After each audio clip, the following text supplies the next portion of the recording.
السلام عليكم. اخباركم ايه؟ يا رب تكونوا بخير. النهارده معايا فيديو جديد. دي البيتزا هنعملها مع بعض، سهله جدا يا بنات وبسيطه وطلبت مني كتير، وان شاء الله هتعجبكم. عجينه هشه جدا وقطنيه ومضمونه.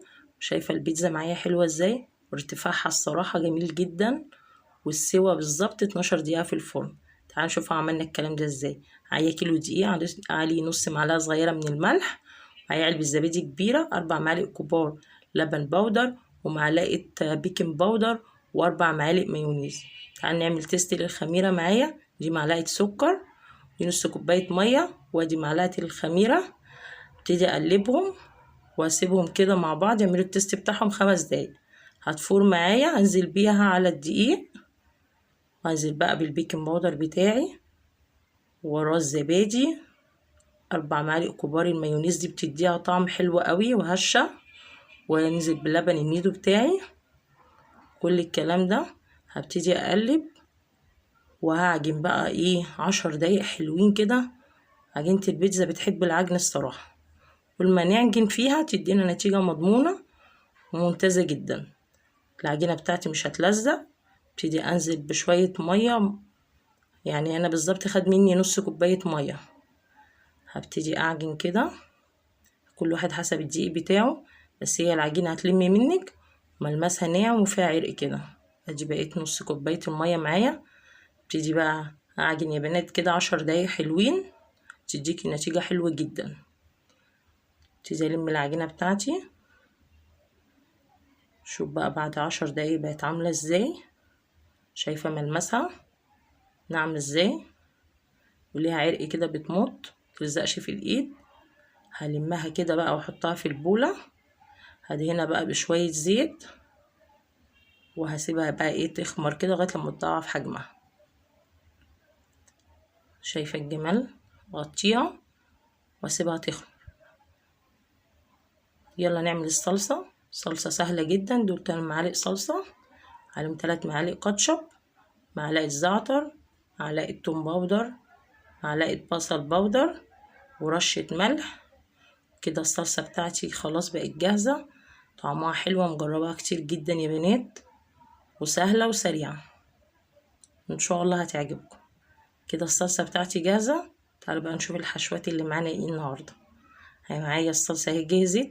معايا سوسيس، جبنة موتزاريلا، معايا فلفل الوان، معايا سلامي، معايا تونة، معايا بصل شرايح، ومعايا زيتون طبعا. تعالي بقى نشوف العجينة بعد ما خمرت كده بقت عاملة ازاي. بسم الله ما شاء الله. شايفة حجماتها ضعاف ازاي. ابتدي افرغ منها الهواء بتاعها. شوف هشة ازاي وعاملة زي القطن.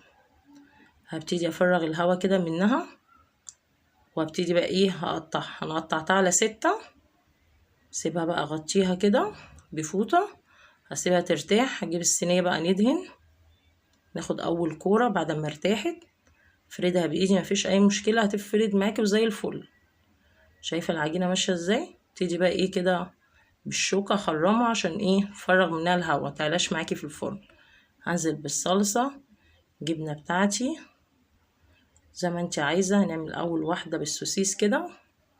ابتدي هنزل السوسيس بتاعي، وراها بقى الفلفل كده. حشوات دي زي ما انت عايزاها، ميكس جبن، فراخ، لحمة مفرومة، سجق، زي ما انت عايزة. هنزل بالزيتون، وبعد كده رشة الجبن بتاعتي اهي جاهزة على الفرن طبعا، مسخنينه. نعمل التانية مع بعض. ابتدي افرد العجينة كده وافرغها منها الهواء. هنزل بالصلصة، تاني واحدة معايا زي ما احنا كنا عاملين. ادي الجبنة، عامل دي بقى بالسلامي كده. ابتدي اوزعه كله. هنزل بشرايح الفلفل والزيتون. سهلة والله يا بنات، وطعمها حلو جدا والنتيجة مضمونة. جربيها ومش هتندمي. جبن اهي على الفرن طبعا. هعمل التالتة معاكي. شايفة نفس الخطوات اللي بنعملها. هنزل بالصلصة بتاعتي. ابتدي اعمل بقى دي بالتونة. التونة بقى لازم شرايح البصل كله ينزل عليها. شايفة حلوة ازاي معايا؟ وادي الفلفل، ورش الزيتون، نديها بقى ايه شوية ميكس جبن كده. تقعد في الفرن 12 دقيقة بالظبط يا بنات. تطلع معانا كده القعر بتاعها محمر وزي الفل على الفرن كده. بصوا جميلة ازاي، شايفة ارتفاعها عامل ازاي، اهي مستوية من تحت 12 دقيقة بالظبط. يا رب يكون الفيديو عجبكم، تنزلوني الفيديوهات كتير، ومتنسونوش في اللايك واشتراك في القناة، ويا رب يعجبكم.